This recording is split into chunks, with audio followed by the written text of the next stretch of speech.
side by side. There's a Zancudo, there's a Rat Model 2. So these are two pocket knives designed by the same guys. And do I prefer one over the other?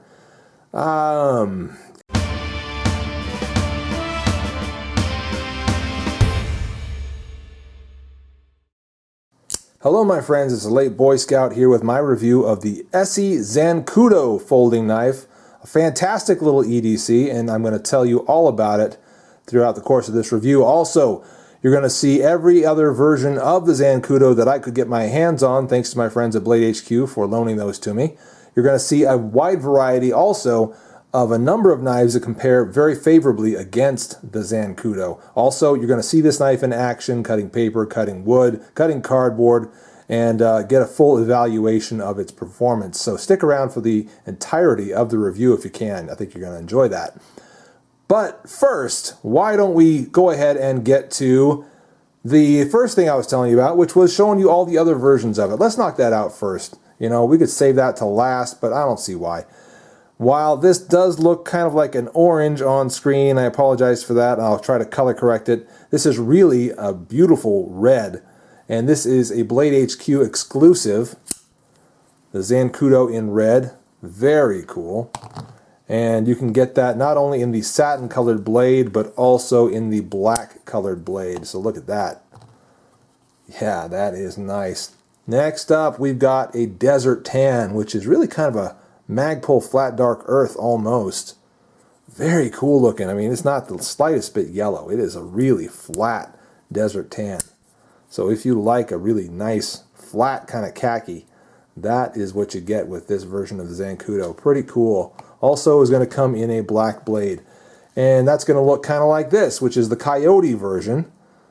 Also available at Blade HQ in the black blade, and I believe it's also available in satin. Really nice. And there's the other side of the black bladed ones. They also have a black frame and black pocket clip as well as black hardware, with the exception of that pin right there. I'm not sure why, but and also look at that. Check that out, man. Zancudo, does that mean mosquito? It might. Made in Taiwan, as you can tell. AUS 8 steel there. And yeah, the satin one does come with that illustration, that little laser engraving or whatever. Really cool. Really nice. These other two have it. This original one does not. This is one I bought when it first came out, and it had it, you know, I guess the first production run or whatever. But anyway, that one did not come with that really nice looking illustration on it. Also, we're not done. We've got what looks like an olive drab. Almost a kind of a, I don't know, some other kind of green, but I think it's an olive drab. I think you call that an olive drab. Again, in satin and in coated blades. And yes, that beautiful, cool illustration on there. And here, the last but not least, the black on black. Again, got the black frame, all that. Really nice looking. So there's a whole wide variety of versions of the Zancudo that you can get a hold of. Pretty much whatever suits your taste in regards to color, you're going to have whatever it is you like. And that's sweet. You know, I love when they provide lots of variety like that. And it makes it so that if there's something special about the knife, you know, just the way it feels in hand, things that you like about it, can be even more special with all those cool colors that you like. And once again, red is a Blade HQ exclusive. Cool. All right, so let's get into this knife a little bit, talk about some of its features, some of its characteristics, why I like it. And generally speaking, I do like it. I may have one or two criticisms to level against it throughout the course of this review. We'll find out about that soon enough. But generally speaking, I think it's a fantastic little EDC knife. So let's talk about the construction. Full flow-through pillar construction means that you can get a little bit of canned air and blow that out, or compressed air or whatever, and blow that out to clean it. Yeah, that's awesome. Pocket clip rides pretty nice and deep around there, and it is repositionable to this position. So if you like wearing it, if you like carrying it rather, tip down, you can absolutely do that, just like so. And again, it's going to ride about yay deep. That works pretty well for me. I do like the lanyard hole, which is pretty good and generous, and obviously you can see that I fit paracord through there. Made a short little lanyard to quick extraction from pocket. Deployment is A little bit stout. You have to give it a hard, pretty good flick, but it's well balanced. It comes out pretty nice and fast just about every single time. I do like that. One quick hit I'll give it in the during the course of swapping the pocket clip from top to bottom here. I noticed that the deployment like really got stiff, and I could not figure out why. It's still kind of a mystery to me. That managed to work itself out somehow because I removed it and put it back there and then removed it entirely, and I don't know, somehow I got it to be smooth again. And so, well, smooth is not the right way of saying it. It is fairly smooth. It is fairly smooth, but fast is what I'm looking for.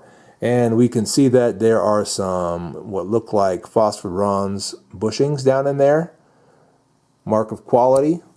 It is a frame lock, as you can tell, kind of a mixture of a frame lock and liner lock, because there is what I would call a liner on the opposite side. And yes, you can see that there's tons of pocket lint in there because I have been carrying this knife extensively. I mean, like a lot.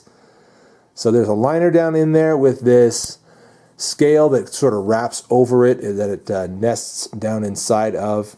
By the way, if you have any questions about this scale, no, it is not G10. It is not G10. It is some sort of an FRN plastic.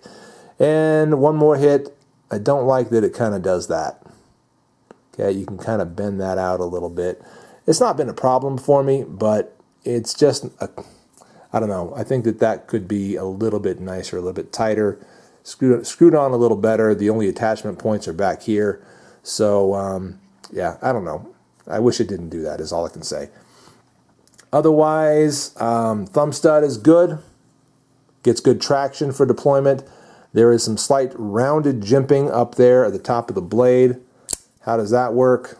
Well, I mean, it kind of does something, not very much though. And also you've got sort of something of a ramp here, so you're kind of like, do I put my thumb there or do I put it there? It doesn't really matter. For the relatively light use, you're going to put a smallish knife like this through. Not a big problem. It's about a 3-ounce knife, about a 3-inch blade, something like that. Anyway, good construction. I felt like the frame lock is pretty nice and tough. Good construction overall. So let's talk about how this knife performed. And we did put it through some tests. Got out the paper to make sure that it could, you know, impress me as far as some paper cutting was concerned. And it did pretty good. It did pretty good with the paper cutting. Made sure that it had a nice razor edge on it before I started that, and did just fine. After the paper cutting, I decided, you know what, I'm going to cut through a good chunk of cardboard, like a good little bit of it. I'm talking, I don't know how many feet I cut, but quite a few feet of cardboard. Sliced away at that for a while, and I think it did fantastic. It really performed well as a cardboard cutter, and I attribute the edge geometry to that, or more specifically the blade geometry. It's a full flat ground blade, a drop point kind of a shape, and it just slipped through that cardboard really, really well. Just split it asunder. Did really nicely. Moving on, after the cardboard, we went to some wood. Carved away at some softer wood. I don't think it's pine, something else, but it's a relatively soft wood. Carved away at that for a good little while, and tried to get a sense of how it felt to really bear down on this knife. And there were really no noticeable hot spots as I was carving away at that. It was a good carver, by the way. And in hand, yeah, for such a small knife, it actually felt pretty nice. Now, I bore down on that to the point that it was kind of digging into my palm between, the web of my thumb there, digging into that quite a bit. And in the course of that, I noticed that my index finger would kind of ride up a little bit, almost up to the blade with that pressure. Now, I don't think that is a super big concern. The reason it did that really is because I just kind of had my thumb and that web of my hand up a little high. And so if I just moved it back a little more, I would have been able to get that cutting done without any danger of riding my finger up to the blade. Having finished that wood cut test, I decided to move right back to paper and see how it did. And it actually sliced paper still pretty nicely. So it actually held that edge pretty well throughout all that cutting. I'm fairly impressed with this Taiwan-made AOS 8A steel blade. it, what can I say, did the job. It did it really well. Now, the testing's done. Let's move on to some other blades. Let's compare this knife to some other EDC size knives that you might consider. So there's the ESEE Zancudo, setting it down. Let's also bring in, and here's one that I really wanted to compare it to, the Rat Model 2. A fantastic, fantastic EDC knife. Just incredibly versatile, very comfortable to cut with and to hold. Great little knife. Side by side, there's a Zancudo, there's the Rat Model 2. Designed from the same folks. Randall's Adventure Training designed the Rat Model 2. That's basically the Rat Model 1 scaled down right there. And then they also, when they moved on and started ESEE, now they've got the Zancudo. So these are two pocket knives designed by the same guys. And do I prefer one over the other? That's a tough one, man. I think I just barely prefer the Model 2, the Rat Model 2 over the Zancudo. Just barely, and not by much, and it's a really, really hard thing to pinpoint and say why. I don't know. There's just something about the balance of the Model 2, the feel of it. Really like it. Really, really like it.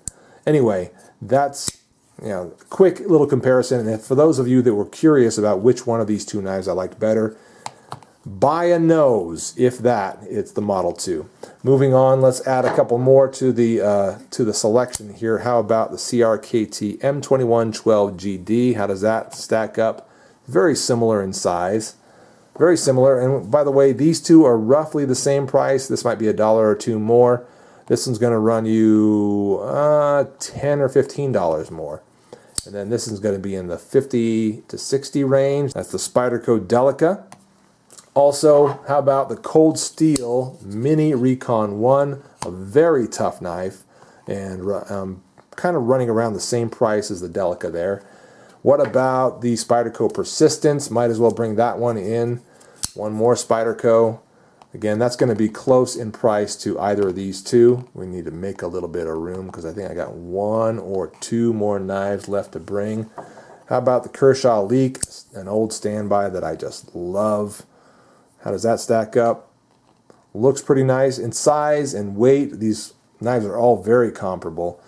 Prices vary, but don't go very, very high, very far above the $60 range so far, until we bring in the mini-griptilian. Then you're in the $80 range. Still, fantastic knife, and if you can afford it, you can shell out the change for that one. Oh man, superior probably in every way to just about any of these knives.